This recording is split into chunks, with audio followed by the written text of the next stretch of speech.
नमस्कार दोस्तों, मैं हूं राकेश मौर्य और आप सभी इस समय देख रहे हैं आप सभी का अपना YouTube चैनल अपना क्लास। तो आप सभी का अपना क्लास में स्वागत है। तो दोस्तों आज हम शुरू करने वाले हैं डिप्रिसिएशन का चैप्टर विद प्रैक्टिकल। तो डिप्रिसिएशन का इंट्रोडक्शन मैंने आप सबको लास्ट वीडियो में दिया था। तो आज हम डिप्रिसिएशन का प्रैक्टिकल क्वेश्चन करके देखेंगे। तो डिप्रिसिएशन का जो चैप्टर होता है इसमें डिप्रिसिएशन चार्ज करने के कई सारे मेथड होते हैं। तो उसमें से हम आज फर्स्ट मेथड पढ़ने वाले हैं, फिक्स्ड इंस्टॉलमेंट मेथड। इस मेथड में क्या होता है, डिप्रिसिएशन का अमाउंट फिक्स्ड होता है। जैसे कि यदि आप 2000 डिप्रिसिएशन चार्ज कर रहे हैं तो हर साल डिप्रिसिएशन 2000 रुपये चार्ज किया जाता है। तो एक प्रैक्टिकल क्वेश्चन आप लोगों के लिए यहाँ सामने है। ए trader purchased A machine on 1 April 2002 for ₹15,225. The expert told that its life is 10 years and its scrap value is ₹225. Show the account of the machine for the first 3 years. इस question को हमें हिंदी में भी कर लेते हैं ताकि हिंदी पढ़ने वालों के लिए भी ये क्वेश्चन आसानी से समझ में आ जाए। एक व्यापारी ने 1 अप्रैल 2002 को एक मशीन 15,225 रुपये में क्रय की। विशेषज्ञों ने बतलाया कि इसका जीवन 10 वर्ष तथा अवशेष मूल्य 225 रुपये है। प्रथम 3 वर्षों का मशीन खाता दिखाइए। तो इसका मतलब क्या हुआ, एक व्यापारी ने 1 अप्रैल 2002 को 15,225 रुपये में एक मशीन खरीदी। एक पॉइंट ये हो गया। दूसरा पॉइंट है, विशेषज्ञों ने बताया कि इसका जीवन 10 वर्ष है, मतलब ये मशीन 10 वर्ष तक चलेगी, 10 वर्ष काम करेगी। तो एक तो ये हो गया। दूसरा पॉइंट, इसका लाइफ है 10 इयर्स। फर्स्ट पॉइंट हुआ मशीन की कीमत है 15,225। सेकेंड पॉइंट रहा आपका इसका लाइफ 10 साल। और थर्ड पॉइंट है अवशेष मूल्य, मतलब स्क्रैप वैल्यू। तो 10 साल बाद जब इस मशीन की स्क्रैप वैल्यू जो होगी वो होगी 225 रुपये। ये 3 पॉइंट हो गए। और क्वेश्चन में चौथा पॉइंट है, प्रथम 3 वर्षों का खाता बनाइए। तो हमें किसका खाता बनाना है, मशीन का खाता बनाइए, 3 वर्षों का मशीन खाता। तो हमें मशीनरी अकाउंट बनाना है विथ डिप्रिसिएशन के साथ। डिप्रिसिएशन चार्ज करते हुए मशीन का खाता दिखाना है। 3 साल का हम खाता कैसे बनाएंगे। तो सबसे पहले हम यहाँ पे ये देख लेते हैं कि आप डिप्रिसिएशन कैसे यहाँ पर कैलकुलेट करेंगे, कैसे डिप्रिसिएशन निकालेंगे। तो यहाँ पे आप लोगों को समझने के लिए यहाँ पे मैं लिख देता हूँ। मशीन की वैल्यू है 15,225 रुपये, स्क्रैप वैल्यू है 225 रुपये। तो डिप्रिसिएशन निकालने का फार्मूला क्या होगा, और इस मशीन की लाइफ कितनी है, लाइफ है 10 इयर्स। तो इन्हीं 3 पॉइंट से हमें मशीन की डिप्रिसिएशन की अमाउंट पता करना, निकालना है। तो depreciation amount is equal to machine की वैल्यू में से हम स्क्रैप वैल्यू माइनस कर देंगे। मशीन की वैल्यू 15,225, इसमें से हम स्क्रैप को घटा देंगे और जो वैल्यू आएगी उसे 10 इयर्स 10 से डिवाइड कर देंगे। तो इसका हम कैलकुलेशन इस तरह से करेंगे। मशीन की value 15,225, scrap value minus 225। Scrap value minus करने पर मशीन की वैल्यू कितनी रह गई, 15,000 रुपये। अब 15,000 रुपये को हम 10 साल से क्या करेंगे, डिवाइड करेंगे। तो 15,000 को जब हम 10 से डिवाइड करेंगे तो डिप्रिसिएशन का अमाउंट आ गया 1,500 रुपये हर साल। हर साल डिप्रिसिएशन 1,500 रुपये चार्ज किया जाएगा। अब आइए देखते हैं कि इसका मशीनरी अकाउंट का लेजर 3 साल के लिए कैसे बनाया जाएगा। तो दोस्तों जब आप लेजर बनाते हैं मशीनरी अकाउंट का, तो सबसे पहले मशीन में क्या किया जा रहा है, इस क्वेश्चन में मशीन परचेज की गई है 15,225 रुपये। तो सबसे पहले हमें मशीन परचेज करने का लेजर में शो करना पड़ेगा। तो इसे आप कैसे शो करेंगे, मशीनरी अकाउंट डेबिट टू, क्या लिखेंगे यहाँ पर, बैंक अकाउंट। हम ये मानते हैं मशीन खरीदा और उसका पेमेंट हमने चेक से कर दिया, तो यहाँ पे आएगा टू बैंक अकाउंट। इसका जर्नल एंट्री यदि बनाना हो तो आप कैसे बनाएंगे, 1 April 2002 machine account debit to bank account, amount 15,225 रुपये। मशीन परचेज, तो हमने मशीन परचेज किया 15,225 रुपए। तो इस तरह से आप जर्नल एंट्री बना के भी लेजर बना सकते हैं, machinery account debit to bank account. तो आपको ये पता होगा कि लेजर में जो ये होता है टू वाला हिस्सा, तो इस वाले हिस्से को कहाँ लिखते हैं, डेबिट साइड में। ठीक है दोस्तों, तो यहाँ पे हम डेट डालेंगे 1 अप्रैल 2002। हमने मशीन परचेज की तो machinery account debit to bank account. Machine हमने परचेज किया है 15,225 रुपए में, यहाँ 15,225 रुपए। अब इसके बाद हमें डिप्रिसिएशन चार्ज करना है। तो डिप्रिसिएशन वर्ष के अंत में चार्ज किया जाता है, फाइनेंशियल ईयर के लास्ट में। तो फाइनेंशियल ईयर का लास्ट क्या होता है, डेट 31 मार्च, यहाँ पर हो जाएगा 31 मार्च 2003। क्योंकि ये स्टार्ट हुआ 1 अप्रैल 2002 में, तो इसका क्लोजिंग ईयर आएगा 31 मार्च 2003। अब डिप्रिसिएशन जब बनता है तो डिप्रिसिएशन का जर्नल एंट्री क्या होगा, डिप्रिसिएशन लॉस होता है बिजनेस के लिए, तो लॉस को हम करते हैं डेबिट अकाउंट, डेबिट में करते हैं ट्रांसफर। तो डिप्रिसिएशन अकाउंट हो जाएगा डेबिट, और टू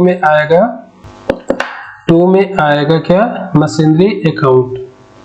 आइए इसे मैं समझा देता हूँ आप लोगों को थोड़ा। तो इस तरह से इसकी एंट्री बनेगी 31 March 2003 depreciation account debit to machine account. अब इस तरह से जर्नल एंट्री बनाने का मतलब क्या है, डिप्रिसिएशन तो है लॉस, और जो भी लॉस होता है उसको हम क्या करते हैं, डेबिट करते हैं।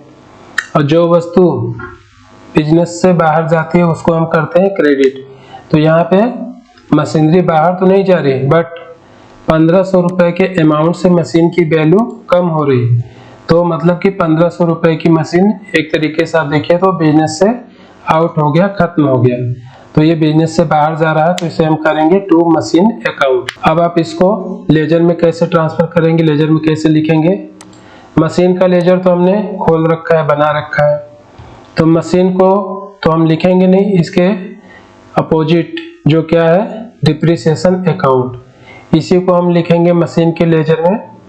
अभी डिप्रिसिएशन अकाउंट कहाँ होता है, डेबिट में होता है, तो डेबिट वाला जो भी पार्ट होता है वो जाएगा लेजर में, कहाँ, क्रेडिट साइड में। तो क्रेडिट साइड में हम यहाँ पे क्या लिखेंगे, बाई। अब दोस्तों हम टू और बाई क्यों लिखते हैं, मैं आपको बता देता हूँ।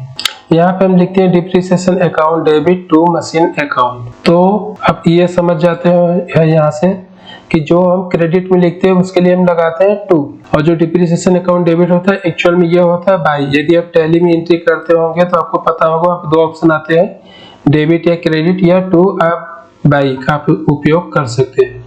तो जहाँ पे ये डेबिट में आता है इसको हम मानते हैं कि ये बाई होता है। तो ये डेबिट वाला पार्ट जब हम इस साइड में लिखेंगे तो यहाँ पे हम लिखेंगे बाई डिप्रिसिएशन अकाउंट।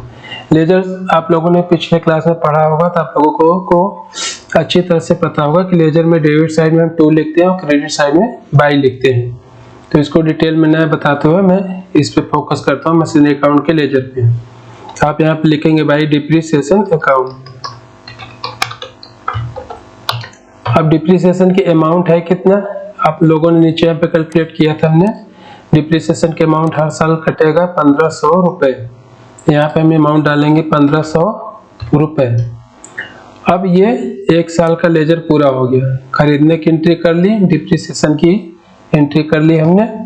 अब हमें निकालना है बैलेंस कितना बच रहा है मशीन। तो मशीन का फर्स्ट ईयर परचेज अमाउंट रहा 15,225, उसमें से 1500 रुपए डिप्रिसिएशन हो गया, मतलब मशीन की वैल्यू 1500 रुपए से कम हो गई। तो 15,225 में से 1500 माइनस कीजिए तो यहाँ पे बैलेंस आ जाएगा। दूसरा आप इस तरह से लेजर से भी समझ सकते हैं, लेजर के रूल्स के हिसाब से। इस साइड का टोटल कितना आ रहा है, लेजर में हर साल दोनों साइड का टोटल निकाला जाता है, डेबिट साइड और क्रेडिट साइड। तो जिस साइड का टोटल अधिक होता है उस साइड से कम साइड वाले लेजर का अमाउंट माइनस करके उधर बैलेंस निकाल दिया जाता है। तो इस साइड का टोटल आएगा 15,225 रुपए। अब इस 15,225 में से आप 1500 माइनस कर दीजिए, ये आ गया बैलेंस। ये बैलेंस हम लिखेंगे 31 March 2003 by balance CD, balance हो गया 13,725 रुपए। अब इस साइड का भी टोटल कितना हो जाएगा 15,225 रुपए। तो लेजर में दोनों साइड का टोटल बराबर होता है और जो टोटल का डिफरेंस होता है वो होता है बैलेंस। तो एक साल बीत जाने के बाद मशीन की अब वैल्यू रह गई कितनी 13,725 रुपए।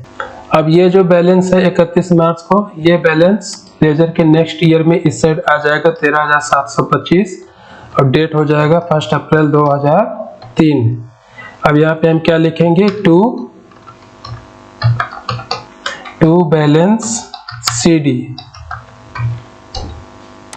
ये हो गया एक साल का लेजर। अब सेकेंड ईयर का लेजर यहाँ पे हम शुरू करेंगे। सेकेंड ईयर का अब हम लेजर की एंट्री करेंगे।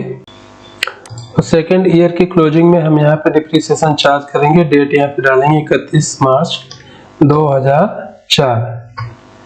अब हम यहाँ पे क्या लिखेंगे बाई डिप्रिसिएशन अकाउंट 1500 रुपए, क्योंकि डिप्रिसिएशन हर साल 1500 रुपए ही चार्ज करना है। अब सेकेंड ईयर भी हम यहाँ पे टोटल करेंगे। यहाँ का टोटल हो गया 13,725 रुपए। अब यहाँ पे हम क्या निकालेंगे बैलेंस, कितना बैलेंस बच रहा है।